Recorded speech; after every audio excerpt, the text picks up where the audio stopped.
Assalamu alaikum. Now we will be discussing chronic inflammation. Chronic inflammation जो होती है वो prolonged response होता है किसी भी persistent injurious stimuli को. इसकी characteristics में हमारे पास आता है infiltration, tissue destruction and repair. Infiltration होती है mononuclear cells के थ्रू जो कि lymphocytes, macrophages और plasma cells हैं, और tissue destruction होती है inflammatory cells के थ्रू. फिर new vessel proliferation and fibrosis occur होती है. उसके बाद हमारे पास आ जाता है कि डिस्ट्रक्शन एंड रिपेयर प्रोसेसेस जो है वो साइड बाय साइड हो रहे होते हैं. देन हम पढ़ेंगे ये 3 सेल्स होते हैं क्रोनिक इन्फ्लेमेशन में, जो कि lymphocytes, macrophages and plasma cells. Then हमारे पास आ जाएगा कॉजेज ऑफ क्रोनिक इन्फ्लेमेशन. इसके 2 कॉजेज हो सकते हैं, या तो अनसॉल्व्ड एक्यूट इन्फ्लेमेशन, जो एक्यूट इन्फ्लेमेशन पहले हुई होती है, वो persistence injurious agent continuously attack कर रहा होता है, और या फिर नॉर्मल हीलिंग प्रोसेस जो है वो इंटरफेयर होता है, तो क्रोनिक इन्फ्लेमेशन में चेंज हो जाता है. देन हमारे पास आता है chronic inflammation without acute phase, जिसमें एक्यूट फेज नहीं होती और डायरेक्टली हमारे पास क्रोनिक इन्फ्लेमेशन हो जाती है.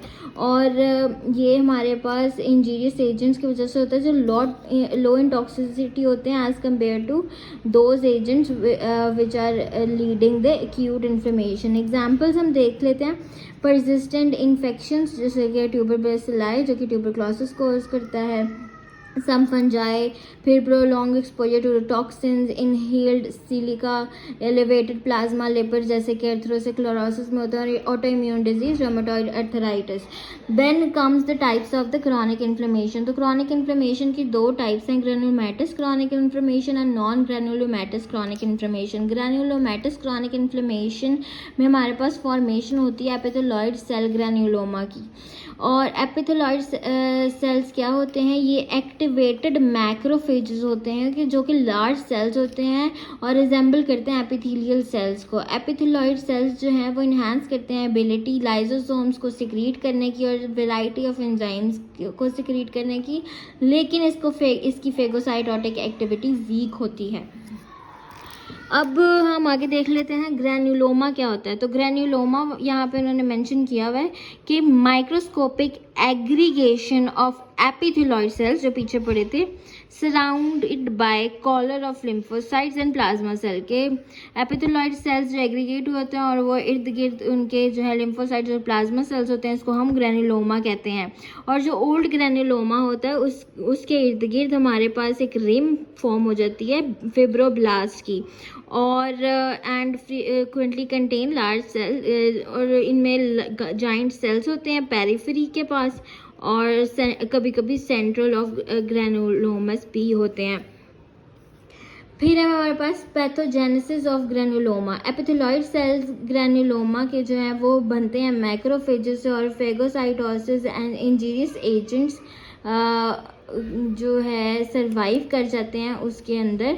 फेगोसाइटोस तो करते हैं लेकिन वो डिस्ट्रॉय नहीं होते हैं और वो उसके अंदर सरवाइव कर रहे होते हैं, और क्योंकि इसकी फेगोसाइटोटिक एक्टिविटी जो है लो होती है, मैंने आपको पीछे बताया था. ग्रैन्युलोमा फॉर्मेशन जो है वो रिफ्लेक्ट करता है build up cell mediated immunity to causative agents. अब टी लिम्फोसाइट्स जो हैं वो लिबरेट लिम्फोकाइंस, और ये अट्रैक्ट करते हैं, इमोबिलाइज करते हैं, एक्टिवेट करते हैं और मैक्रोफेजेस को. टी लिम्फोसाइट्स से जो हमारे पास लिम्फोकाइनाइंस आते हैं, और मैक्रोफेजेस जो हैं वो undergo epithelioid cell transformation and formation of granuloma. अब वो जो मैक्रोफेजेस एक्टिवेट होते हैं वो भी एट द एंड ग्रैन्युलोमा बन जाते हैं.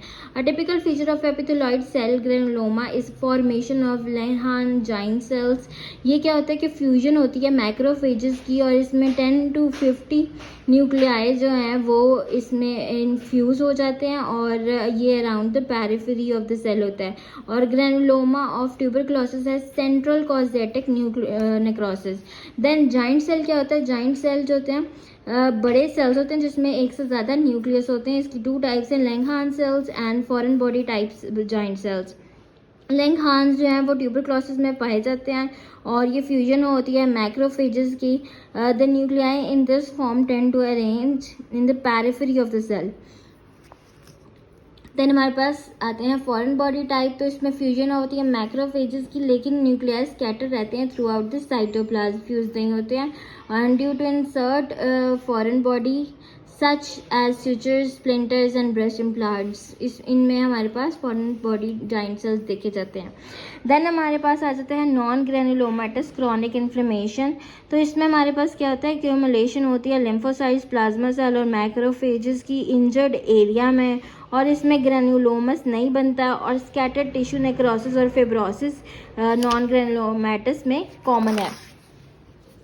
अब इसकी कॉजेज देख लेते हैं। वायरल इन्फेक्शन जैसे कि chronic viral hepatitis, chronic autoimmune disease, rheumatoid arthritis, chronic chemical intoxication, chronic alcoholic pancreatitis और alcoholic liver disease, allergic inflammation, atopic dermatitis, allergic nasal polyps and bronchial asthma. अब रिजल्ट्स क्या होते हैं क्रॉनिक इन्फ्लेमेशन के? Chronic inflammation serves to contain and remove an injurious agent को remove करती है।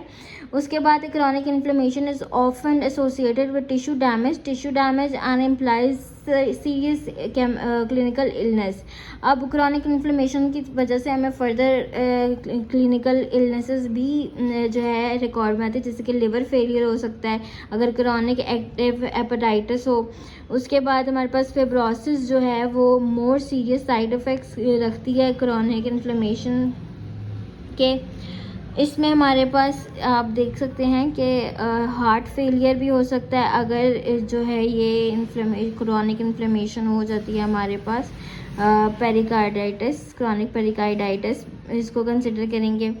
उसके और ये हमारे पास पेरिकार्डियल सैक्स में फिब्रोसिस की वजह से होगी। उसके बाद पल्मोनरी फिब्रोसिस की वजह से रेस्पिरेटरी फेलियर भी हो सकता है। तो this was all for the chronic inflammation. Thank you.